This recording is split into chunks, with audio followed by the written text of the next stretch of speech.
अस्सलाम वालेकुम। सिटी से सवाल के साथ मैं हूँ सैयद आयशा नाज। मेरे साथ मौजूद है नजम सेठी साहब। अस्सलाम वालेकुम।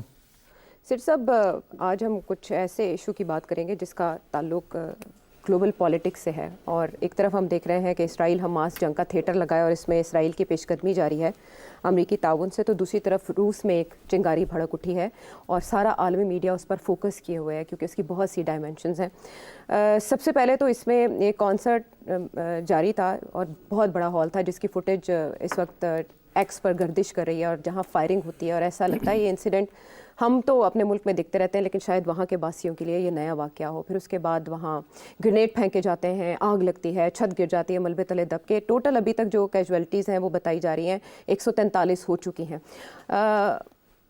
उसमें रशियन प्रेसिडेंट तो ये कह रहे हैं कि हमलावरों का ताल्लुक यूक्रेन से है। अच्छा, उसमें इस्लामिक स्टेट क्लेम करती है रिस्पॉन्सिबिलिटी, जिसके बारे में कुछ वेबसाइट्स से निगेट भी कर देती हैं कि ये क्रॉप्ड है, डॉक्टर्ड है, वेबसाइट जो भी क्लेम कर रही है।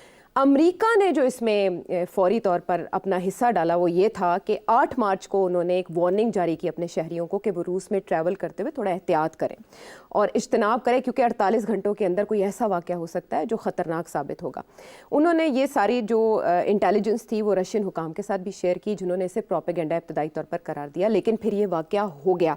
अब अमरीकी किरदार को भी शक की निगाह से देखा जा रहा है, लेकिन अमरीका का ये कहना है कि ये मुमकिना तौर पर या मुबैना तौर पर IS खुरासान की कार्रवाई हो सकती है। हर कोई इस वाक़े पर नज़र जमाए हुए है, लेकिन मैं आपसे चाहूँगी कि आप डिकोड करें, डायसेक्ट करें कि ये इंसिडेंट क्या एक और प्रॉक्सी वॉर को जन्म दे सकता है या ये वाक़या जो जिस तरह से बयान किया जा रहा है उसी तरह रहेगा। हाँ आयशा, काफ़ी इम्पॉर्टेंट डेवलपमेंट है ग्लोबल पॉलिटिक्स में। इसलिए भी इम्पॉर्टेंट है कि लोग इसको कंपेयर कर रहे हैं विद 9/11। यस, क्योंकि वर्ल्ड ट्रेड सेंटर भी एक बहुत बड़ा हमला था और उसके बाद फिर अमेरिका ने एक पॉलिसी इख्तियार की जी। और वो पॉलिसी में शुरू अफ़गानिस्तान से हुई और फिर वो इराक़ और सीरिया में चली गई, लीबिया में। बहुत डेवस्टेटिंग किस्म की फॉरेन पॉलिसी थी उस वक्त और उसको ट्रिगर करने वाला इवेंट जो था वो 9/11 था। अब ये उसी किस्म की, उसी पैमाने के पे ये एक सिविलियन टारगेट को सिविलियंस को टारगेट किया गया। तो जाहिर है स्पेकुलेशन यही है कि अब रूस क्या करेगा। रूस ने रिटेलिएशन करनी है तो रूस किसके खिलाफ रिटेलिएशन करेगा। इसलिए ये फैसला करना ज़रूरी हो गया कि ये किसने किया और क्यों किया जी। अभी जो इनिशियल रिपोर्ट्स जो आ रही हैं उसके अंदर कुछ कन्फ्यूजन दो पॉइंट्स ने रेज़ कर दिए। एक अभी आपने जिसका हवाला दिया कि कुछ अरसा पहले अमेरिकन इंटेलिजेंस ने अपने ट्रैवलर्स को, अमेरिकन को इन रशिया कुछ ट्रैवल एडवाइजरी भेजी थी कि कुछ गड़बड़ हो सकती है तो आप मेहरबानी करके एहतियात करें। मगर ये ट्रैवल एडवाइजरीज आती रहती हैं, ये इट्स नॉट सो इम्पोर्टेंट। अच्छा, मगर इससे कबल कुछ 6 माह पहले एक सीनियर अमेरिकन ऑफिशियल ने भी एक पब्लिक प्लेटफॉर्म पे जी कहा था कि रूस को तैयार हो जाना चाहिए। जी जी। और विक्टोरिया नुलैंड ने कहा था, अंडर सेक्रेटरी हैं ये, और कि रूस को तैयार हो जाना चाहिए, बहुत सख्त किस्म के अटैक्स आने वाले हैं रूस के ऊपर और फिर रूस को समझ आएगी इस बात की जी। तो एक तरफ अमेरिका ने एक वार्निंग भी दी है रूस को, दूसरी तरफ ये जो है कि जी इंटेलिजेंस रिपोर्ट जो है वो रूस को भी बताया कि हमारा ख्याल है कुछ होने वाला है आपके यहाँ, जिससे फिर एक कन्फ्यूजन ये आती है कि क्या अगर अमेरिका इसके पीछे होता तो पहले तो ये है कि वो इस किस्म की डायरेक्ट वार्निंग ना देता। जब इस किस्म के CIA ने काम करने हों तो पहले एडवांस वार्निंग नहीं दी जाती जी। और इस किस्म की धमकी नहीं दी जाती क्योंकि फिर ये लोग ऑटोमेटिकली 1+1 2 ऐड कर लेते हैं कि जी अमेरिका ने तो धमकी दी थी और अब कर दिया। तो इसलिए एक तो ये जो थ्योरी है कि इसके पीछे अमेरिका है उसको ये निगेट करता है। अच्छा। दूसरा ये कि अगर ये ट्रैवल एडवाइजरी दी थी, आप कह रही हैं मार्च के पहले हफ्ते में जी, 8 मार्च को, तो फिर ये तो रूस वालों को भी बताया था। ये तो सिर्फ नहीं कि अपने लोगों को बताया था, सारी दुनिया को बताया था कि उनकी इंटेलिजेंस ने कुछ चैटर पिकअप किया है जिससे उन्होंने ये एडवाइजरी दी है। तो पहली तो ये कन्फ्यूजन कि क्या इसके पीछे अमेरिका है या नहीं है, इसको दूर किया जाए। ठीक। अच्छा, तीसरी चीज़ ये है कि ये तो हो गई वो 2 पॉइंट्स जिसमें अमेरिका को आप एक्सक्यूज़ कर रहे हैं, मगर दूसरी तरफ एक और भी इशू है। वो इशू ये है कि अमेरिका और रूस के तल्लुकात दिन ब दिन ख़राब होते जा रहे हैं, और यहाँ तक कि प्रेसिडेंट पुतिन ने ये भी कहा है कि अगर अमेरिका ने और मदाखलत की और यहाँ हमें उकसाया इस एरिया में, तो हम ये न्यूक्लियर वॉर भी हो सकता है। जी, देखिए, ये न्यूक्लियर वॉर की पहली दफ़ा ये बात तैयार है तीसरी आलमी जंग के लिए, और इसका मतलब है कि प्रेसिडेंट पुतिन जो है वो समझता है कि American involvement in this theatre ये और भी बढ़ सकती है, जिसकी वजह से वो वार्निंग दे रहा है। और ये इस किस्म की संजीदा वार्निंग जो है ना, सीरियस वार्निंग, अभी तक किसी ने न्यूक्लियर वेपन्स की बात नहीं की थी।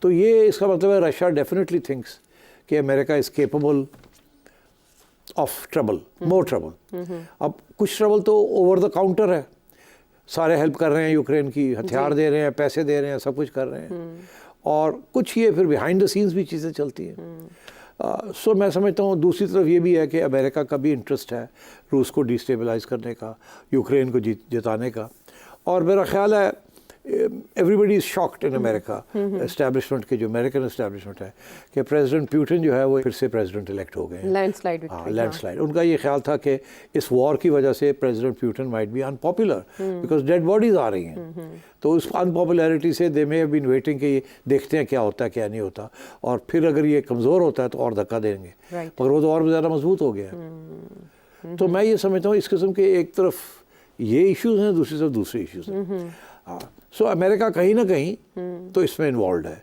डायरेक्टली इन्वॉल्व है या इनडायरेक्टली इन्वॉल्व है, वी कांट से, मगर अगर नहीं इन्वॉल्व तो और एविडेंस, अगर कोई काउंटर एविडेंस आती है तो वो देखनी पड़ेगी फिर। रूस ने तो जो ऐलान किया है वो तो ये ऐलान किया है कि ये लोग यूक्रेन से यूक्रेनियंस हैं, यही कहा है ना कि जिन लोगों को पकड़ा है और थोड़ी सी तफ्तीश की है उसमें यूक्रेनियंस का उनको हाथ नज़र आता है। तो रूस ने तो पहले दिन ही कह दिया कि ये यूक्रेन वाले हैं, वहाँ से ये लोग आए हैं, इसका मतलब ये है कि अमेरिका इन्वॉल्व है। बिल्कुल। तो और अब मैं समझता हूँ इस इल्ज़ाम के बाद एक सीरियस प्रॉब्लम बन जाएगा प्रेसिडेंट पुतिन के लिए, कि अगर एक तरफ वो कह रहे हैं कि ये यूक्रेन से आए हैं और ये अमेरिका इसमें इन्वॉल्व है, तो फिर इनको भी कोई 9-11 टाइप काउंटर करना पड़ेगा, जो कि इस थिएटर ऑफ कॉन्फ्लिक्ट को एस्केलेट कर सकता है। राइट। तो या तो ये कहते हैं कि ये यूक्रेनियंस नहीं है, तो फिर उनको रिस्पॉन्स करने की ज़रूरत नहीं थी। ठीक। अब अगर कह रहे हैं कि जी यूक्रेन से आए और अमेरिका इन्वॉल्व है, तो फिर कुछ ना कुछ तो करना पड़ेगा ना, नहीं तो उड़ जाएंगे। अगर हम कहते हैं कि ये तालिबान आ रहे हैं उधर से और हम चुप करके बैठे रहें, तो फिर लोग कहते हैं जी वड़ गए हो तो वी हैव टू अटैक। इसी तरीके से इंडिया यहाँ आता है, 2 जहाज़ फेंकता है तो हम चुप करके बैठ जाएं, तो पीपल विल से कि न्यूक्लियर पावर को क्या हो गया, तो we have to attack, counter. इसी तरीके से ईरान के साथ भी यही हुआ। तो जिसके ऊपर इस किस्म का हमला होता है उसको फिर काउंटर करना पड़ता है नेशनल इंटरेस्ट। लेकिन समटाइम्स कुछ ऐसी पावर्स भी हैं, जैसे हम अमेरिका, हिलरी क्लिंटन का भी एक बयान था कि हम रीज़न पैदा कर देते हैं अटैक की। अब वो बताया कि जब एतराफ़ात होते हैं इनके मीटिंग्स के अंदर, तो जैसे कि जब हमें अमेरिका ने कोई जगह, किसी जगह पर कोई टारगेट सेट किया होता है तो वो क्रिएट कर देते हैं रीज़न। एक कॉन्स्पिरेसी ये भी है कि अमेरिका चाहता था इस खत्ते में आए और रहे, फिर 9/11 हुआ और फिर अमेरिका को ये मौका मिल गया। आपको लगता है कि ऐसे किसी फॉल्स फ्लैग ऑपरेशन की ज़रूरत रशिया को भी थी कि यूक्रेन पे वो अपना हाथ मजबूती से धर सके? क्योंकि इस तरह से पहले तो स्पेशल मिलिट्री ऑपरेशन वहाँ जारी है ना, अब यूक्रेन से अगर आए हैं तो बहाना मिल गया यूक्रेन को कि फुल फ्लेज, रशिया को कि फुल फ्लेज वॉर की तरफ जाए और यूक्रेन में अपने मकासद को मज़ीद वसी करे। आप नहीं समझते कि ऐसा कुछ हो सकता? मेरा ख्याल है इतना बड़ा अटैक फॉल्स फ्लैग नहीं हो सकता। यही वही उसी किस्म की थ्योरी है जो थ्योरी है कि जी वर्ल्ड ट्रेड सेंटर को अमेरिका ने करवाया था, फॉल्स फ्लैग था वो भी, और ताकि इनको मौका मिल जाए टू एंटर अफगानिस्तान और इराक। इनफैक्ट वो इराक और में तो इंटरवेंशन करने वाले थे सद्दाम हुसैन के खिलाफ, जबकि ये वर्ल्ड ट्रेड सेंटर का हुआ। तो फिर उसको रोक के तो पहले ये अफगानिस्तान में गए और जल्दी से बॉम्बिंग करके फिर निकले वहाँ से। तो वो थ्योरी अपनी जगह पे आज तक प्रूव नहीं हुई, और ये भी थ्योरी कभी प्रूव नहीं हो सकेगी कि ये भी फॉल्स फ्लैग है, बिकॉज रूस बहुत हैवीली इन्वॉल्व है यूक्रेन में अब, और वहाँ वो जीत भी रहा है। तो इसलिए उन्हें इस किस्म की चीज़ करने की ज़रूरत नहीं थी इतने बड़े पैमाने के ऊपर। अच्छा, I don't think so. On the other hand western response जो है टू सपोर्टिंग यूक्रेन वो कमज़ोर होता जा रहा है, स्पेशली यूरोप का। अमेरिका बड़ा परेशान है कि यूरोपियंस जो हैं वो फुल फ्लैश नेटो में नहीं जाना चाहते, इन्वेस्ट नहीं कर रहे, नहीं इन्वेस्ट कर रहे। और अमेरिका को परेशानी है और यूरोपियंस जो हैं वो कुछ थकते जा रहे हैं, बिकॉज उनको इकोनॉमिकली उनको बड़ा प्रॉब्लम बन रहा है ऑयल एंड गैस वगैरह वगैरह का, बिकॉज अब वो बंद किया हुआ है, सैंक्शंस लगाए हुए हैं रूस के ऊपर। तो सो मैं समझता हूँ कि इसमें ज़रूर ज़ाहिर है, ऑब्वियसली इससे कंस्पिरेसी थ्योरीज निकलेंगी। अब कोई कहेंगे जी अमेरिका ने ये करवाया है प्रॉक्सीज के ज़रिए, कोई कहेगा कि नहीं ये रूस ने कराया, जैसे आप कह रही हैं फॉल्स फ्लैग कराया। मेरा नहीं ख्याल कि ये फॉल्स फ्लैग है, अच्छा, मेरा नहीं ख्याल कि ये अमेरिका ने डायरेक्टली करवाया है। मगर अब आप आइए डायरेक्टली और इनडायरेक्टली का क्या मुराद है।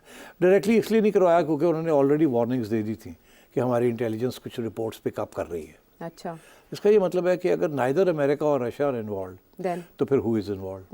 तो अब जो एक्सपर्ट्स हैं वो कह रहे हैं कि ये ISK ने किया है। ISK क्या है? Islamic State Khorasan. Islamic State Khorasan एक स्प्लिंटर ग्रुप है from Islamic state. Islamic state वो है जो कि सीरिया और इराक में 2014-15 में एक फोर्स क्रिएट की गई या क्रिएट हो गई। डोनाल्ड ट्रंप का ये कहना है कि ये फोर्स क्रिएट की गई थी बाय द अमेरिकन्स। जैसे अमेरिकनों ने एक ज़माने में मुजाहिदीन को बनाया था अगेंस्ट रशिया। जी बिल्कुल, याद है? हाँ। 80 की अलकायदा, और अलकायदा जो है वो भी शुरू में अलकायदा जो थी वो उसमें भी कुछ डेवलपमेंट्स थी इसके साथ, बट बाद में कुछ हमारे यहाँ भी ऐसे है ना, हमने भी तो बड़े मुजाहिदीन बनाए, बड़े गुरिल्ला बनाए, तालिबान को सपोर्ट किया और फिर वो हमारे गले पड़ जाते हैं। तो ये इंटेलिजेंस एजेंसियाँ करती हैं, ग्रुप्स को बनाती हैं, उनको थोड़ी सी पैसे वैसे देती हैं, आर्म्स देते हैं कि या के वहाँ ये करो ये करो ये करो। वो करते ज़रूर हैं मगर बाद में इतने बड़े हो जाते हैं कि फिर वो मॉन्स्टर बन जाते हैं। तो ये एक तारीख का हिस्सा है। तो यहाँ तक तो बात मैंने आपको बताई क्या है। अब आइए कि किसने किया और क्यों किया। अगर दाइश ने किया तो क्यों किया। हाँ, अब बात यह है कि दाइश है क्या और दाइश कर क्या रही है। जो बातें हमें पता है, हमें ये पता है कि 2014-15 में दाइश बनी और 2016 तक जब अमेरिका ने कंट्रोल शोल कर लिया तो अमेरिका ने फिर इनकरेज किया कि IS के जो फाइटर्स थे कि उनकी अब ज़रूरत नहीं रही थी कि, और अमेरिका भी विड्रॉ कर रहा था वहाँ से। तो उन्होंने ये कहा कि IS वालों को कहा कि निकले यहाँ से, क्योंकि अब इराक की गवर्नमेंट बनानी थी, सब कुछ करना था, तो इनको माइनस करना था। तो जैसे हमने कश्मीरी मुजाहिदीन बनाए फिर माइनस भी करने पड़ गए बिकॉज ऑफ वेरियस रीजंस, पता ना आपको। तो इसी तरीके के साथ वहाँ फिर IS के जो फाइटर्स थे उनको रीलोकेट किया गया। उनको इनकरेज किया गया कि आप निकले यहाँ से, इराक से और सीरिया से निकले आप। और उनमें से बहुत से लोग उठ के निकले वहाँ से और वो कहाँ गए? वो एक अफ़गानिस्तान आए और एक अफ्रीका चले गए। तो अब IS खुरासान वो अफ़गानिस्तान में है और इनके 2 थिएटर्स हैं। अच्छा, एक थिएटर इधर का है जिसका ताल्लुक इस एरिया इस रीजन से है, इस रीजन से है, और एक उधर है। अब इस रीजन में क्यों आके वो बैठे? क्या उनको यहाँ आके बैठने की क्या ज़रूरत थी? यहाँ बैठने की ये भी ज़रूरत थी कि एक तो Iran Islamic, Afghanistan Islamic, Pakistan Islamic, तो उनका तो अपना एक स्पेशल इस्लामिक एजेंडा है इन सब इस्लामिक ममालिक के ख़िलाफ़, क्योंकि वो तो कुछ और चाहते हैं ना। वो तो पूरी बड़ी स्टेट इस्लामिक एमिरेट बनाना चाह रहे हैं और वो इस तालिबान के ख़िलाफ़ भी हैं। जी, वो समझते हैं कि तालिबान सॉफ्ट हो गए हैं, वो आप समझते हैं कि अफ़गानिस्तान इनके हाथ में होना चाहिए। सो एक तो ये है। दूसरा ये है कि इस ISK जो है इस वक्त अफ़गान तालिबान जो हैं वो बड़े परेशान हैं। वो समझते हैं कि अगर हमने हार्ड लाइन ना ली अब पाकिस्तान के ख़िलाफ़ या ईरान के ख़िलाफ़ या किसी, तो इनकी पॉपुलैरिटी बढ़ जाएगी अफ़गानिस्तान में। बिकॉज़ जो फाइटर्स हैं, जो TTA के जो फाइटर्स हैं, अब वो फाइटिंग बंद हो गई है ना। उनको तो एक ही चीज़ आती थी, फाइटिंग। अब वो हुक्मरानी करनी पड़ रही है, सैंक्शंस लगे हुए हैं, रिकग्निशन नहीं हो रही, वो फ्रस्ट्रेटेड है।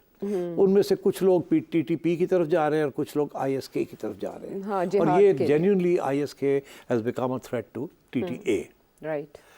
अब ISK ने 2-3 चीज़ें की। एक तो उन्होंने पाकिस्तान के अंदर चाइनीज़ टारगेट्स को अटैक किया, बिल्कुल ऐसे ही है। उन्होंने ग्वादर में भी किया और उधर काराकोरम हाईवे है उसके इर्द गिर्द भी किया, जी। 2-3 अटैक्स हुए, बिल्कुल वो जिम्मेदारी कबूल की फिर कबूल बाकायदा। की थी उन्होंने। तो चाइना के ख़िलाफ़ क्या प्रॉब्लम है उनका? चाइना के ख़िलाफ़ भी वही प्रॉब्लम है, 2 प्रॉब्लम है। एक तो चाइना युगर्स, वहाँ मुसलमानों के ऊपर जो उइगर मुस्लिम्स, उनके हवाले से रिपोर्ट्स आती रहती हैं और उस पे उन्हें दूसरा एतराज़ है। उनका ये है कि चाइना और रशिया का जो एक्सेस है जी, ये एंटी इस्लाम है। ये भी उनका एक ऑफिशियली कहते हैं ये Yes, कि चाइना yes, रशिया yes, ये एक एक्सेस है, ये भी इस्लाम के ख़िलाफ़ है, बिकॉज चाइना ने जो मुसलमानों के ख़िलाफ़ वहाँ हो रहा है। और रशिया में तो आपको पता ही है कि चेचनिया वालों ने भी बहुत बड़ी, वो भी मुसलमान, उन्होंने भी वहाँ अटैक्स किए हैं, अभी ख़त्म हुआ है वो चेचनिया जी वाला जी issue। जी जी। तो मैं ये समझता हूँ कि एक तो उनका ये एजेंडा है। और इन्होंने काबुल में 2022 में रशियन काबुल एम्बेसी में को तो भी उन्होंने टारगेट किया था। बिल्कुल एम्बेसी के ऊपर अटैक जी। किया, एयरपोर्ट के ऊपर अमेरिकनों के खिलाफ जी, अटैक किया, मगर वो अफगानिस्तान के अंदर था, बाहर नहीं निकले थे। ये एक पहला, और पाकिस्तान भी वो अंदर ही समझते हैं, ज़ाहिर रीजन ये है ना। मगर ये पहली दफ़ा रूस तक पहुँचे। इससे पहले चेचन्स पहुँचे थे, मगर वो तो करीबी थे, मगर ये अब अफगानिस्तान से उठ के अगर इन्होंने किया तो अफगानिस्तान से उठ के रूस पहुँचे। अच्छा, अब यहाँ रुक जाइए एक सेकंड के लिए, मैं आपको एक बड़ी इंटरेस्टिंग बात बताता हूँ। ओके। कोई 1 साल हो गया है, मैंने एक इंटरनेशनल सेमिनार अटेंड किया था अच्छा। On ISK, TTP, TTA, Pakistan and so on. अच्छा। वो इंटरनेशनल सेमिनार के अंदर एक डिफेंस एक्सपर्ट रूस की भी थी। अच्छा। मैंने उनसे सवाल किया, मैंने कहा कि इस फोरम पे आप भी आए हुए हैं, इसका मतलब है आपका भी इंटरेस्ट है इस एरिया के अंदर, तो आप बताएंगी आपका अब क्या इंटरेस्ट रह गया है अफ़गानिस्तान के अंदर? ज़ाहिर मार खा के गए हुए तो हैं, अब आप क्या इस सेमिनार में क्या क्यों? हाँ। और तो चले गए आप तो यहाँ से। अब अगर कोई किसी का इंटरेस्ट है तो अमेरिकन है जो आए हुए हैं यहाँ, तो आप भी आए हुए हैं।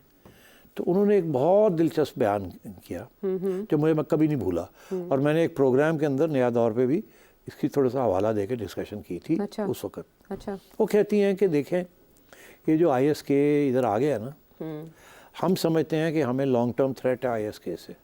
अच्छा। मैंने कहा वो कैसे? हाँ हाँ।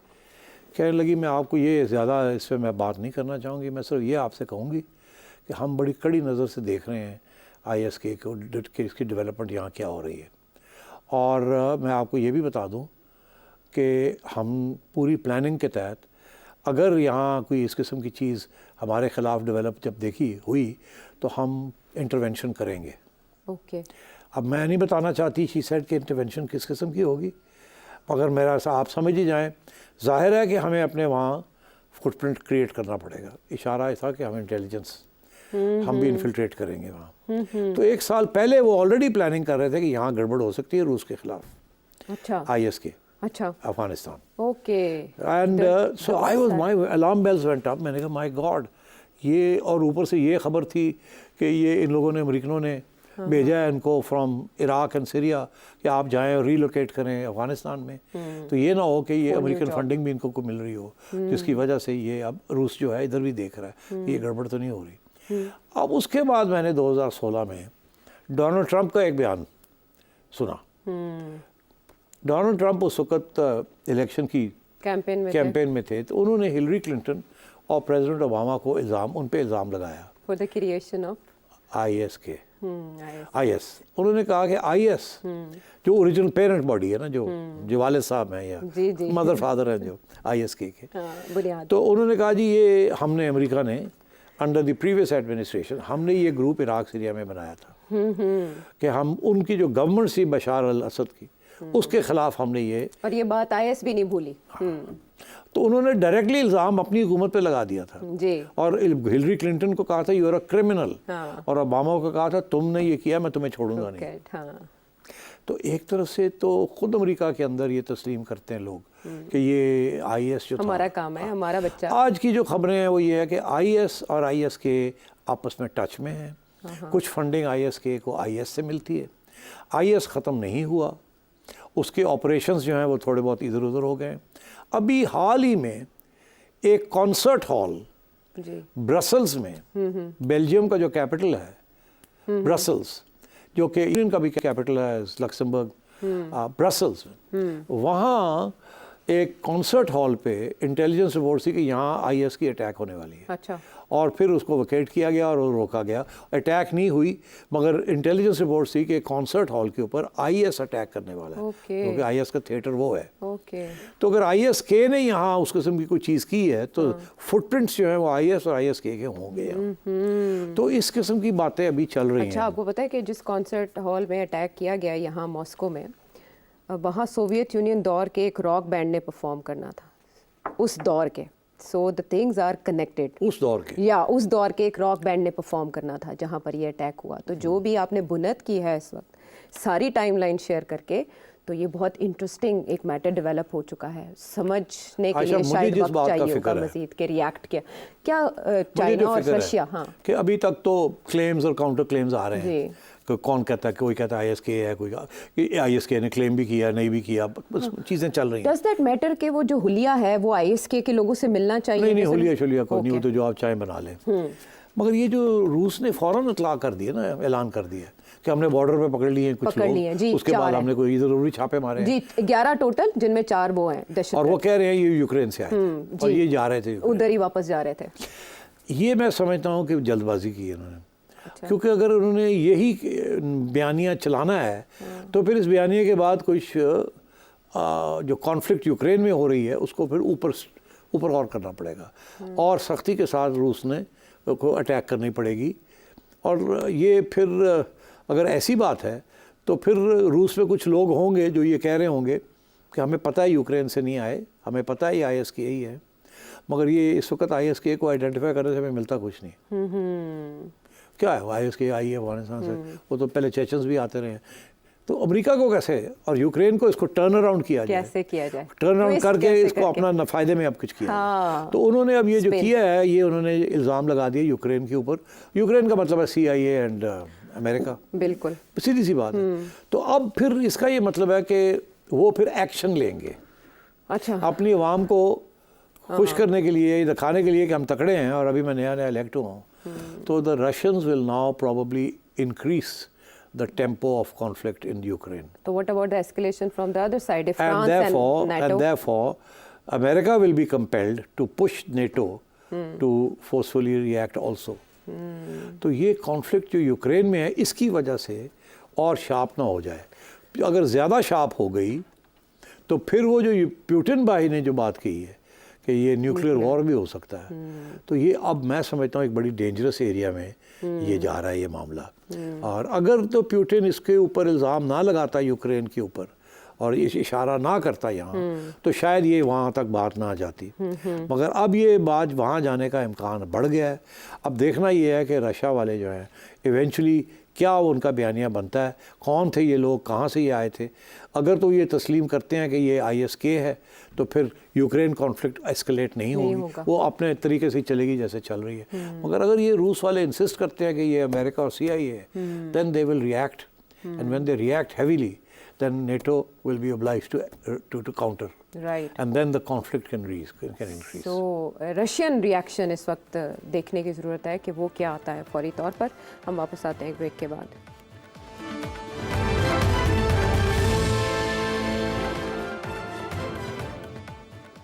Welcome back. मकामी पॉलिटिक्स की भी कुछ बात कर लेते हैं जिसमें पॉलिटिकल इंस्टेबिलिटी, इसकी ज़िम्मेदारी किस पर आयद होती है, ये तो एक बहुत बड़ी बहस है। लेकिन इससे राना सनाउल्लाह साहब ने थोड़ा समेट दिया। उनकी स्टेटमेंट ये बता रही है कि एक ही वजूद है जो पाकिस्तान में सियासी अदम इस्तेहकाम के सबब है, और वो है इमरान खान साहब का वजूद। मीनवाइल उन्होंने ये भी कहा है कि इमरान खान साहब का वजूद, जी इमरान खान का वजूद सियासी अदम इस्तेहकाम की ज़मानत है, या वो निशानी कहना चाहते थे, बेसिकली ज़मानत का लफ्ज़ उन्होंने कह दिया कि ये अलामत है उसकी। इसके अलावा वो ये भी कह रहे हैं कि पीपल्स पार्टी हमसे पहले PTI से इत्तेहाद करना चाहती थी, लेकिन बानी तहरीक इंसाफ किसी का वजूद तस्लीम करने को तैयार नहीं है। यानी पहले उन्होंने खुद स्टेटमेंट दी कि उनका वजूद है, और फिर वो कह रहे हैं कि वो किसी का वजूद नहीं मान रहे। तो असल में किसका वजूद है प्रॉब्लम सारे पॉलिटिकल इंस्टेबिलिटी की? एक्चुअली वजूद तो मसला तो खान साहब का है ना, क्योंकि खान साहब ही हैं जो कि कहते हैं इन सबको वाइप आउट कर दो। ये लोग तो, इन्होंने, किसी ने एक दूसरे के खिलाफ ये कभी नहीं कहा था, पीपल्स पार्टी ने या इनने, कि इसको ख़त्म ही कर दिया जाए। लड़ते झगड़ते थे, समंदर में फेंक देंगे, ये कर देंगे, वो कर देंगे, वो चलता है, या घसीटेंगे। हाँ घसीटेंगे। ये तो नहीं कहा कि जी इसका वजूद ही ख़त्म कर जी। तो खान साहब तो जो उनका जो इस्टेब्लिशमेंट के साथ झगड़ा था बाजवा साहब के साथ, वो यही था ना कि मैं इनको फारग करना चाहता हूँ, ख़त्म करना चाहता हूँ, और वो इनको बचाते रहते हाँ, वो कह रहे थे आपके ख्याल में सबसे बड़ा मसला क्या है, तो वो मईशत समझ रहे थे बाजवा साहब, वो कह रहे थे ऑपोजिशन। वो एक्चुअली वन पार्टी स्टेट बनाना चाह रहे हैं। तो दो बातें हुई ना, एक तो वो कहते हैं जब तक ये हैं तो उस वक्त तक प्रॉब्लम है, दूसरा ये कहते हैं कि जब तक ये बैठेंगे नहीं हमारे साथ तो प्रॉब्लम रहेगी। तो वो खैर दूसरी वाली बात तो पुरानी बात है, कोई नई बात नहीं है, जिसके ऊपर तो खान साहब का मौक़िफ़ बड़ा क्लियर है कि मैंने नहीं बैठना इनके साथ, ठीक है ना। अब तो ये भी कहते हैं मैंने एस्टैब्लिशमेंट के साथ नहीं बैठना, फिर दूसरे दिन कहते हैं मैं तैयार हूँ, बात तो करें। तो खैर अब ये जो है ना, इसको मिसअंडरस्टैंडिंग इससे ज़रूर होगी कि राणा साहब बेसिकली क्या कह रहे हैं। और फिर इन्होंने ये भी इस किस्म की कोई बात की है कि जी 6 माह के अंदर अंदर कुछ पता चल जाएगा या इधर। हाँ, 6 माह साल तक इनके हवाले से फैसले हो जाएंगे। दूसरी तरफ इमरान खान साहब कह रहे हैं मैं 6 माह तक बाहर आ जाऊंगा जेल से। तो ये दोनों की टाइमलाइन में इतना बड़ा फर्क। हाँ जी, वो 6 माह तक कह रहे हैं ये हुकूमत भी चली जाएगी 6 माह तक और मैं भी बाहर आ जाऊंगा, और राना सनाउल्लाह साहब कह रहे हैं 6 माह साल तक। तो फिर इसका मतलब है कि कोई ना कोई फैसले तो करने पड़ेंगे ना एस्टैब्लिशमेंट को। वो फैसले तो उनके हाथ में है, खान साहब के हाथ में तो नहीं है, वो तो बैठे हुए हैं, वो तो बैठे रहेंगे। तो असल में मसला ये है कि एस्टैब्लिशमेंट पहले बहुत आसानी से फैसले कर लिया करती थी माजी के सियासतदानों के हवाले से। अब सिचुएशन कुछ ऐसी हो चुकी है कि ना सियासतदानों को समझ आ रहा है ना इस्टेब्लिशमेंट को कि फ़ैसला किसके हवाले से क्या करना चाहिए। तुमने बहुत इंपॉर्टेंट बात कही और बिल्कुल सही तुमने बड़ी तज्जिया किया है। बस अब मेरी छुट्टी होने वाली है। नहीं सही था, हम तुमसे तज्जिया लेने शुरू नहीं, ये शुआओं का असर है, मैं आपकी वजह से सीख गई हूँ। नहीं, by the way this is very true कि खुद नहीं पता इनको how to deal with this issue. इनको वही पता है कि पिटाई करो, वो कहते हैं हमने एहतजाज करना है, टंगा तोड़ दो, जेल में पा दो, यही है ना। अभी तक तो यही होता रहा, और मेरा ख्याल है यही वो अनाउंस कर रहे हैं कि आगे भी ऐसे ही होगा।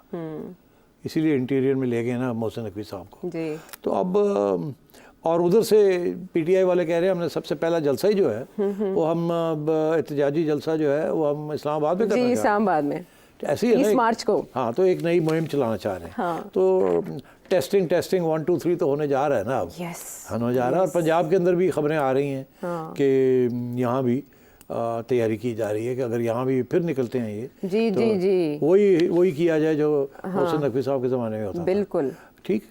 और इसीलिए डॉक्टर साहब को भी मेरा ख्याल है कोई जी आज वो अवार्ड भी मिल गया। बिल्कुल सदारती अवार्ड आज मिला है डॉक्टर उस्मान अनवर साहब को। हाँ, खिदमात के एतराज सर्विसेज रेंडर्ड। सो मतलब है कि मेरा ख्याल है कि इशारे तो क्लियर हैं कि इस्टेब्लिशमेंट क्या करेगी, और जो 2 गवर्नमेंट्स हैं पंजाब में और इस्लामाबाद में, इनका रवैया क्या होगा टुवर्ड्स पीटीआई। अभी तो यही है कि तोड़ी ऐसी तैसी, ठीक। और अभी तक ये तोड़ी ऐसी तैसी जो है ना, इट हैज़ नॉट फेल्ड।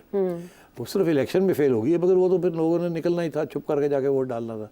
मगर जहाँ जहाँ इन्होंने एहतजाज करने की कोशिश की है आउटसाइड केपी, तो वो इट हैज़न्ट बीन सक्सेसफुल, और यहाँ लोग डर गए हैं। और लेकिन केपी में इससे पहले, माजरत आपकी बात काटने के लिए, इससे पहले केपी में जब ये एहतजाज हुआ तो केयर टेकर सेटअप था। अब तो वहाँ पर गंडापुर साहब की हुकूमत है ना, और जब ये एहतजाज शुरू करेंगे, 3 बार एहतजाज की कॉल पहले दी तो कोई बड़ा इम्पैक्ट क्रिएट नहीं हुआ, लेकिन अब की बार कोर कमेटी के इजलास में बड़े एहतजाज की फैसला किया गया है। आपके ख्याल में ये अब की बार इम्पैक्ट क्रिएट कर पाएंगे केपी की हद तक? केपी में तो हमेशा इम्पैक्ट हुआ है ना। अगर ये गवर्नमेंट की केयर टेकर्स की भी थी तो अब केपी के अंदर तो सारा वक्त मिलिटेंसी चल रही है, और वहाँ तो वो भी नहीं इनको कंट्रोल कर सकेंगे। तो अब तो खैर ये पूरा फुल फ्लैश शो करेंगे, एक प्रोविंशियल लेवल पे ये शो करेंगे, और इनको करनी भी चाहिए अगर ये इम्प्रेस करना चाहते हैं। अच्छा। कम से कम ये तो पता चले कि केपी इनके पास है, और अगर केपी में इनकी शो ठीक नहीं होती तो फिर आप समझिएगा ये फ्लॉप है। तो लोग तो उधर देख रहे होंगे कि वो कितना बड़ा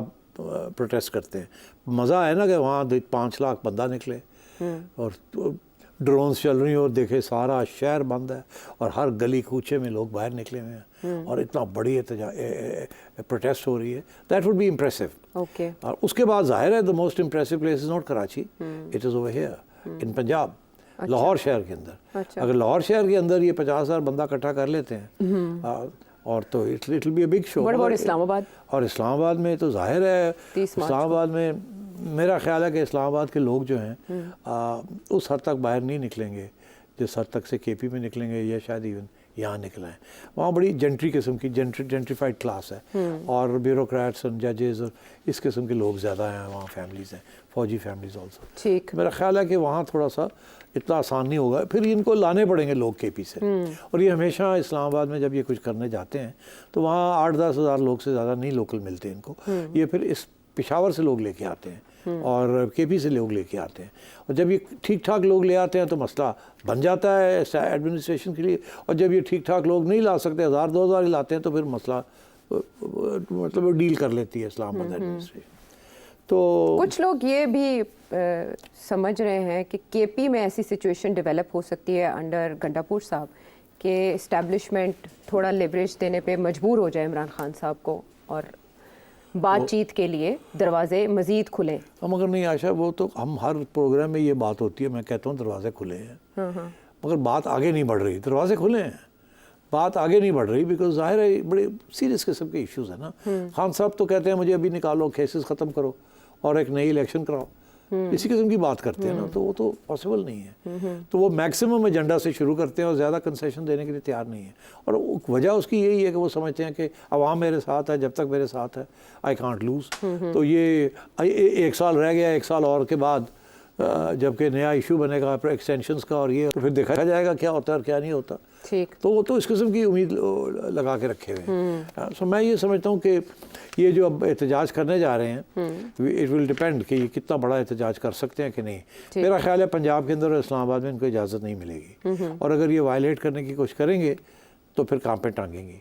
वो दैट्स द पॉलिसी, हाँ वो तो एस्टैब्लिश पॉलिसी हो गई है। चलें, ये तो पाकिस्तान तहरीक इंसाफ के लिए एक बड़ा चैलेंज आगे मुंतज़र है। केपी की हद तक आसानी होगी, लेकिन लाहौर या इस्लामाबाद में इतने बड़े पैमाने पर एहतजाज करना कि वो सबको चौंका दे मुश्किल होगा, कीपिंग इन माइंड के पंजाब में हुकूमत किसकी है और हमारे वफाकी वज़ीर दाखिला कौन हैं और माजी उनका कैसा रहा है खुद जब वो पंजाब के निगरान वज़ीर आला थे। हम वापस आते हैं एक ब्रेक के बाद।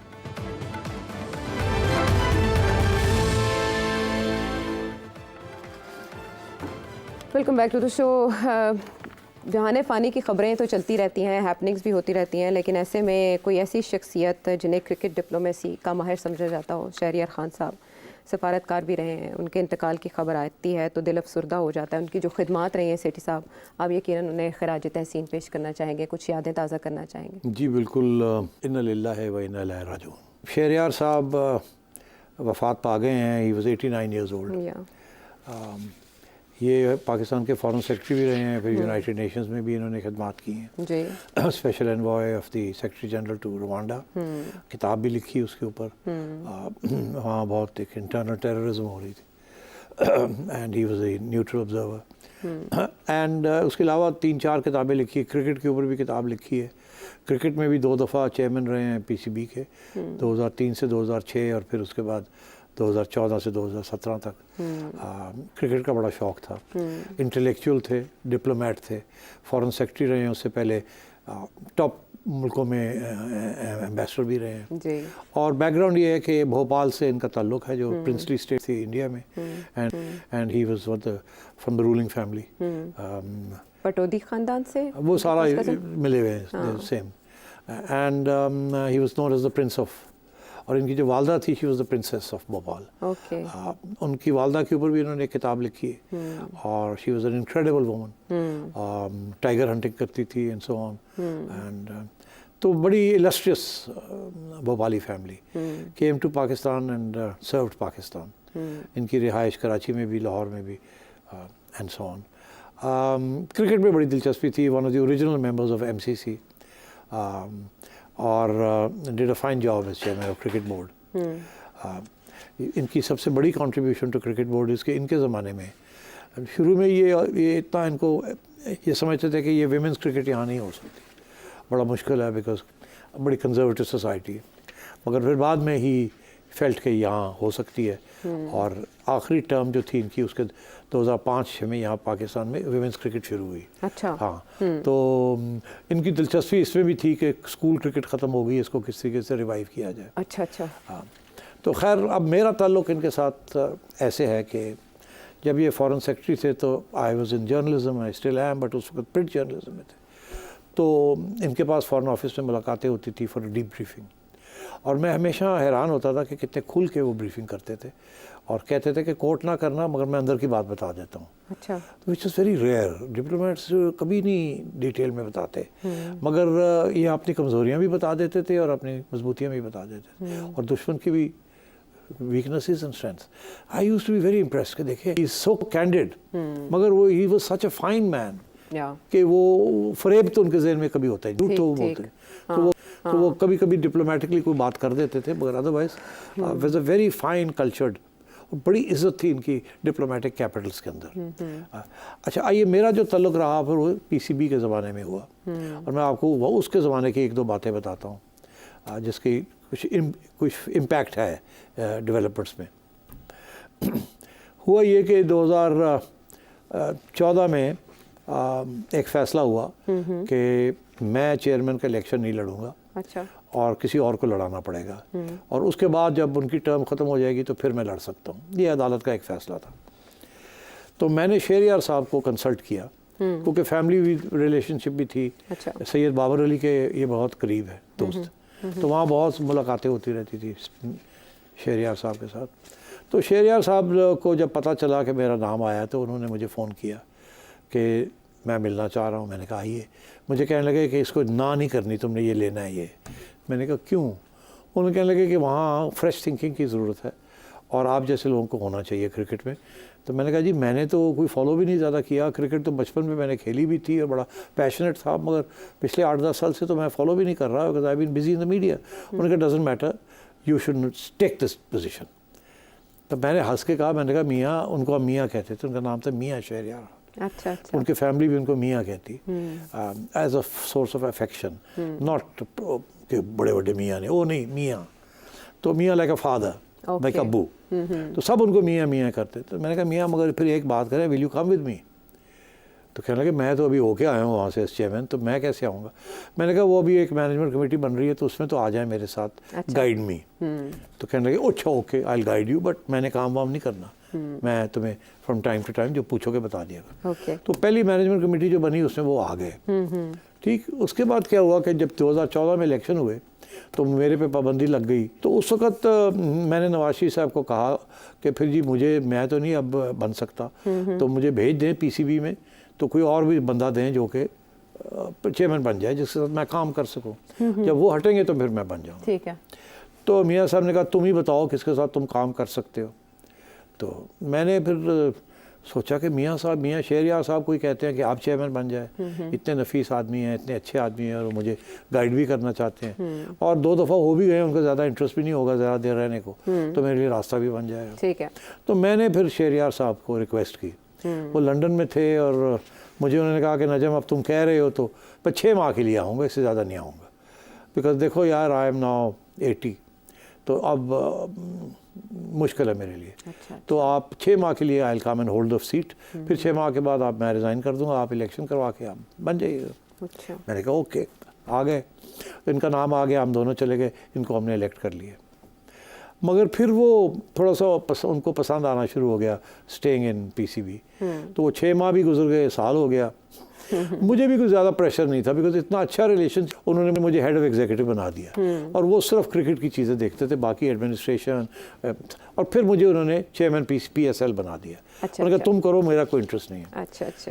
तो मगर अब जो बात मैं करने वाला हूँ, मेरे बड़े अच्छे तल्लुकात रहे, हमने 3 साल हम वो रहे, हम वो 6 महीने 3 साल बन गए, वो चले गए, 3 साल के बाद मैं आ गया 1 साल के लिए, फिर खान साहब आ गए, मैं रिज़ाइन करके घर आ गया। वो दिन है, आज का दिन है, बैठा हूँ यहाँ। अब आइए कि उसके दौरान मैंने क्या देखा। क्या? ये नवाज शरीफ साहब के बड़े करीब थे। नवाज शरीफ साहब ने इनको रिटायरमेंट के बाद भी एक असाइनमेंट में पेरिस भेज दिया। अच्छा। तो रिटायरमेंट के बाद भी ये फॉरेन ऑफिस में गए क्योंकि बड़े नफीस शख्स थे और मियाँ साहब बड़े पसंद करते हैं ऐसे लोगों। तो एक दिन मैंने मियाँ को पूछा, मैंने कहा मियाँ आजकल आप फॉरेन ऑफिस के बड़े चक्कर लगा रहे हैं, क्या चक्कर है? अच्छा। वो पीसीबी चेयरमैन थे, पता लगा जी आज वो गए हुए इस्लामाबाद। अच्छा। वापस आए तो मैं मियाँ कहाँ गए हुए थे आप? वो मैं ज़रा फॉरेन ऑफिस गया हुआ था। मैं अच्छा क्या वो कुछ चल रहा है, वो ब्रीफिंग कुछ चल रही है, वो मुझे वो चाह रहे हैं मैं कुछ करूँ। तो मैंने कहा क्या? तो कहने लगे बताना ना किसी को, कुछ बैक चैनल इंडिया के साथ। अच्छा। कोई बैक चैनल में कोई। ओके। तो मैंने कहा मियाँ you must take it, Okay. आपसे बेहतर कौन हो सकता है बैक चैनल। पहले भी एक्सपीरियंस रहा हुआ ये Foreign शरफ secretary दौर में, नहीं वो पाक भारत सीरीज वो इन्होंने भी करवाई था। थी। तो मैंने कहा कि यार आप ले लें ये, अच्छा। आप करें। कहने लगे बड़ा ट्रैवल शैवल करना पड़ेगा इधर उधर। मैंने कहा डजेंट मैटर, आपको तो ट्रैवल पसंद है। खैर जनाब ये इन्होंने बैक चैनल शुरू कर दी। अब क्यों मैंने ये जिक्र किया, अब मैं आपको बताने वाला हूँ एक क्रिटिकल टर्निंग पॉइंट जिस पे इनका एक रोल था। इनकी मुलाकातें बैक चैनल में इंडिया के एक बैक चैनल का जो उनके जो बैक चैनल के थे ओहदेदार थे, उनके साथ इनकी चल रही थी। अच्छा बातचीत चल रही। वो जो साहब थे वो एक टाइम पे जो इंडिया के जो तरफ से बैक चैनल थी वो एक टाइम पे पाकिस्तान के सफ़ीर भी रहे हैं इंडिया के। अच्छा अब छोड़े नाम वहाँ लोग समझ जाएंगे। ओके। तो मियाँ एक दिन मुझे पता चला कि मियाँ चले गए दुबई। अच्छा। मैंने कहा ये दुबई क्या करने गए हैं। तो मैंने मियाँ को फ़ोन किया। मैंने कहा मियाँ आप क्या कर रहे हैं दुबई। कहेगा भाई वो कुछ थोड़ा बहुत बैक चैनल चल रहा है ना, तो खुफिया तौर पे मैं यहाँ आया हूँ, तो मेरी मीटिंग है। मैंने कहा अच्छा। तो ठीक है, मैंने कहा मैं नहीं पूछता क्या, बिकॉज दैट्स। उसके बाद क्या हुआ कि मुझे फ़ोन आ गया फॉरेन ऑफिस से कि हम मियाँ शेरियार को ढूंढ रहे हैं, वो मिल नहीं रहे हैं, कहाँ हैं वो। अच्छा, गायब हो गए। मैंने कहा भाई वो आपको नहीं पता, वो तो आप ही के किसी काम पे निकले हुए हैं। उन्होंने कहा जी वो हमें पता है मगर वो फ़ोन नहीं उठा रहे। अच्छा, तो वो क्या था, वो क्या था? ट्रेड नेगोशिएशंस हो रही थी। मियाँ नवाज शरीफ साहब ट्रेड कंसेशन इंडिया के साथ बहुत बड़ा एक तजारत का करने जा रहे थे। अच्छा। जो नेगेटिव लिस्ट है उसको ख़त्म करके पॉजिटिव लिस्ट बनने जा रही थी। ओके। खुर्रम दस्तगीर साहब तो थे, वो कॉमर्स मिनिस्टर थे, सारा होमवर्क हो गया था। अच्छा। मोदी बाहर था उस वक्त और इलेक्शन अभी हुई नहीं थी। और शेरियार साहब 2014 की बात है ये। जी। तो उस वक्त क्या हुआ कि आखिरी वक्त पे नवाज शरीफ साहब ने फैसला किया कि हम ये जो अग्रीमेंट है ये कांग्रेस के साथ नहीं करेंगे, हमारा ख्याल है नरेंद्र मोदी जीतेगा बीजेपी के साथ और उसके बाद साथ ठीक है। और बीजेपी की तरफ से एक पैगाम आया था एक बिजनेसमैन के ज़रिए मियाँ नवाज शरीफ साहब को कि अभी तजारत की एग्रीमेंट इस गवर्नमेंट के साथ ना करें, ठीक है, मनमोहन सिंह के साथ मत करें, हम आ रहे हैं 3 महीने में, हमारे साथ करें। ठीक है। और शेरियार साहब दुबई गए हुए थे बात करने के लिए कि तैयार हैं, उठा दोनों मार देते हैं। ओके। उनको आखिरी वक्त पे फिर मुझे कहा गया कि आप उनको कहें कि रोकें उनको, क्योंकि हम रीच आउट नहीं कर सकते। राइट। तो फिर मैंने फ़ोन करके मियाँ को कहा कि फ़ॉरेन ऑफिस से ये आया है कि आप ये मीटिंग कैंसिल कर दें, कुछ नहीं करना, वापस आ जाएं। तो जब मैंने मियाँ को ये बात बताई तो बड़े परेशान हुए। उन्होंने कहा भाई वो तो सारा हो गया है, अब आखिरी थी हमारी मीटिंग। मैंने कहा मियाँ भाग जाए वहाँ से, सीधे वापस आ जाए।